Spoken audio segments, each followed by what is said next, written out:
Assalamualaikum warahmatullahi wabarakatuh. Saya Rosita dari kelas 12 MIPA SMA 1 Barambai.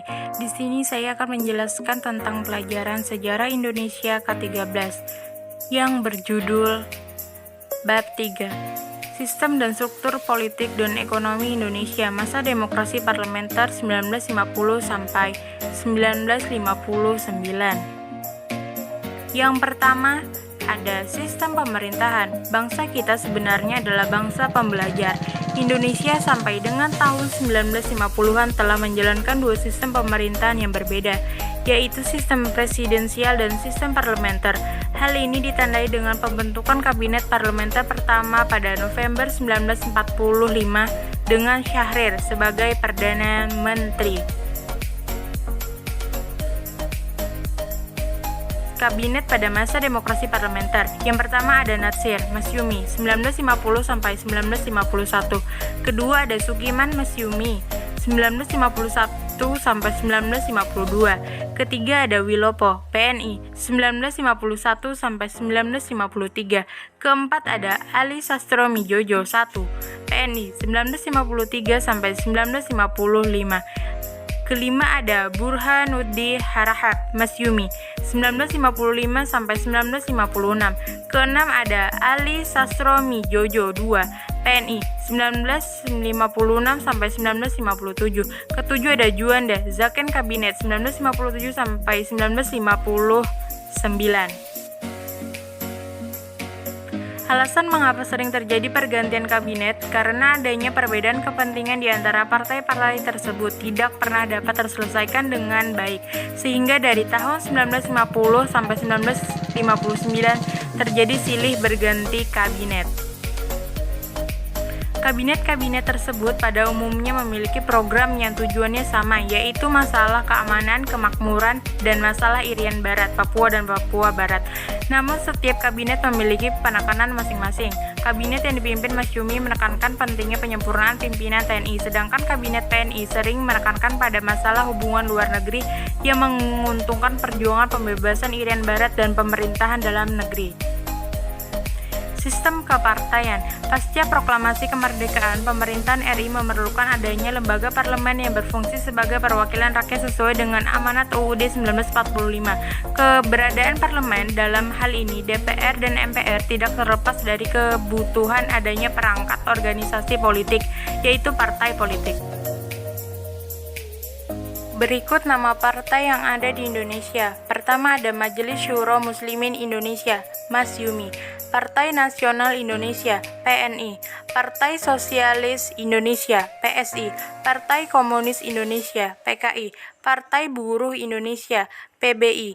Partai Rakyat Jelata, PRJ. Partai Kristen Indonesia, Parkindo. Partai Rakyat Sosialis, PRS. Persatuan Marhen Indonesia, Permai. Partai Katolik Republik Indonesia, PKRI. Sistem kepartaian yang dianut pada masa demokrasi liberal adalah multipartai. Pembentukan partai politik ini menurut Muhammad Hatta agar memudahkan dalam mengontrol perjuangan lebih lanjut.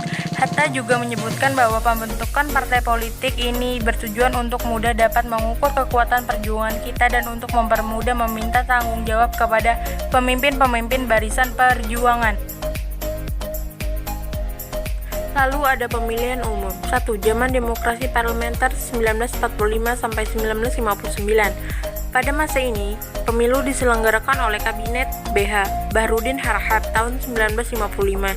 Pada pemilu ini, pemungutan suara dilaksanakan dua kali, yaitu yang pertama untuk memilih anggota Dewan Perwakilan Rakyat atau DPR pada bulan September dan yang kedua untuk memilih anggota konstituante pada bulan Desember.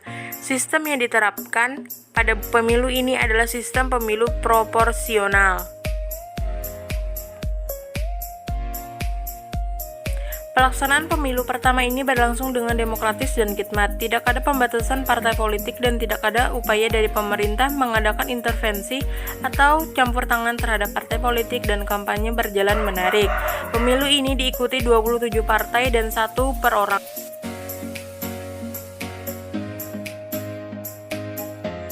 2. Zaman reformasi 1998 sampai sekarang. Pada masa reformasi 1998 terjadilah liberasi di segala aspek kehidupan berbangsa dan bernegara.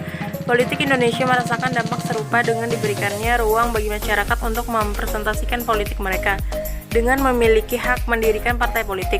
Pada pemilu 1999, partai politik yang lolos verifikasi dan berhak mengikuti pemilu ada 48 partai. Jumlah ini tentu sangat jauh berbeda dengan era Orba.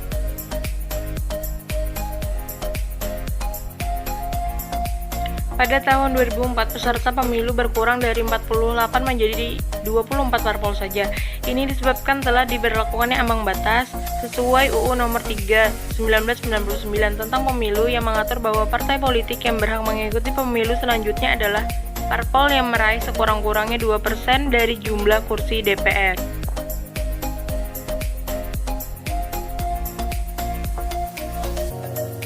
Partai politik yang tidak mencapai ambang batas boleh mengikuti pemilu selanjutnya dengan cara bergabung dengan partai lainnya dengan mendirikan parpol baru.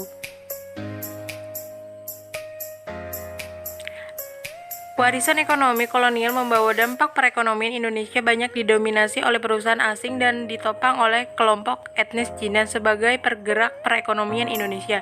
Kondisi inilah yang ingin diubah oleh para pemikir ekonomi nasional di setiap kabinet di era demokrasi parlementer.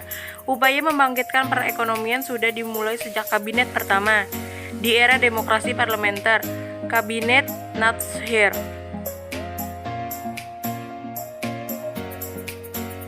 Indonesia sebagai negara yang berkembang tidak memiliki komoditas ekspor lain kecuali dari hasil perkebunan. Kondisi ini membawa dampak perkembangan perekonomian Indonesia yang tidak mengarah pada stabilitas ekonomi. Bahkan yang terjadi adalah sebaliknya.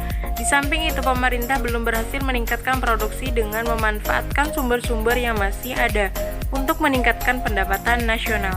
Sekian video yang dapat saya jelaskan. Saya ucapkan terima kasih. Wassalamualaikum warahmatullahi wabarakatuh.